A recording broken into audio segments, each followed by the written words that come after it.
বয়স 42 আর বেতন স্কেল 50 থেকে 71,200 টাকা। তারপরে অতিরিক্ত রেজিস্ট্রার সংস্থাপন, এটা একজনকে ন্যূনতম বয়স 42 নির্ধারণ করা হয়েছে বেতন স্কেল 50 থেকে 71,200 টাকা। প্রধান খামার তত্ত্বাবধায়ক, এখানে পদ সংখ্যা 1টি, ন্যূনতম বয়স 40, এখানে ন্যূনতম বয়স হতে হবে 40, আর বেতন স্কেল ধরা হয়েছে 50,000 থেকে 71,200 টাকা। প্রধান প্রকৌশলী, এখানে 1টি পদ, ন্যূনতম বয়স 45, সর্বনিম্ন বয়স হতে হবে 45, এখানে বেতন স্কেল 50,000 থেকে 71,200 টাকা ধরা হয়েছে।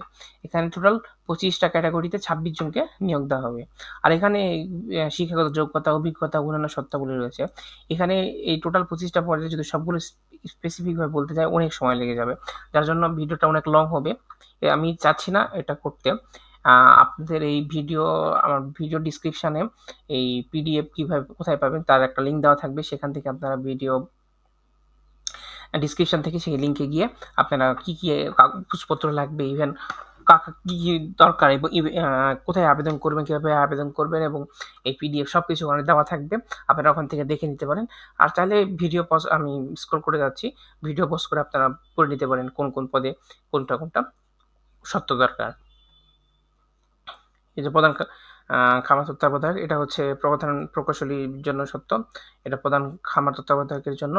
অতিরিক্ত রেজিস্ট্রার সংস্থাপনের জন্য, অতিরিক্ত পরীক্ষা নিয়ন্ত্রকের জন্য এটা অ্যাডিশনাল রেজিস্ট্রার শিক্ষা,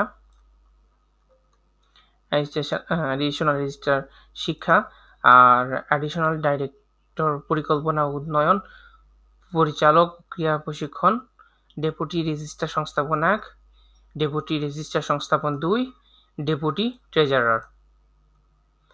তারপরে হচ্ছে ডেপুটি লাইব্রেরিয়ান, সংগ্রহ পদ্ধতি করানো বাধাই, ডেপুটি লাইব্রেরিয়ান